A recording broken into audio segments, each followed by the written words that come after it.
ભાજપ અને પોલીસની સાથે સાથે કોંગ્રેસ પણ સંડોવાયેલી છે. કોંગ્રેસનો કયા પ્રકારનો રોલ? કોંગ્રેસની ભૂમિકા એ છે, હું તમને વિસાવદર વિધાનસભાનો દાખલો આપું કે અનેક જગ્યાએ કોંગ્રેસ પાસે ઉમેદવારો જ નહોતા. ભાજપે ઉમેદવારો ઊભા રાખ્યા છે. ભાજપે કોંગ્રેસ વાળાને ફોન કર્યા, કોંગ્રેસના ઉમેદવારને પૈસા આપ્યા, ફોર્મ ભરાયું. એવું વિસાવદરનો જ દાખલો છે મારી પાસે. હું તમને 5 નામ આપી શકું. અહીં કતારગામમાં શું થયું? ભાજપના એક કોર્પોરેટરે કોંગ્રેસમાંથી ઉમેદવારો ઊભા રાખ્યા છે અહીં કતારગામમાં. હું જે ઓડિયો રેકોર્ડિંગ મેં તમને બધાને આપ્યું છે એમાં પણ એ મુદ્દો છે કે કોંગ્રેસ પાસે ઈ સીટ ઉપર ઉમેદવાર જ નહોતા.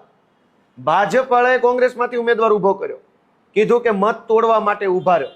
ગુજરાતની લગભગ નહીં તો 200 એવી સીટો છે કે જ્યાં કોંગ્રેસને ભાજપમાંથી ઉમેદવારો આવ્યા અને ભાજપના પૈસા ભાજપના, ઉમેદવાર ભાજપનો,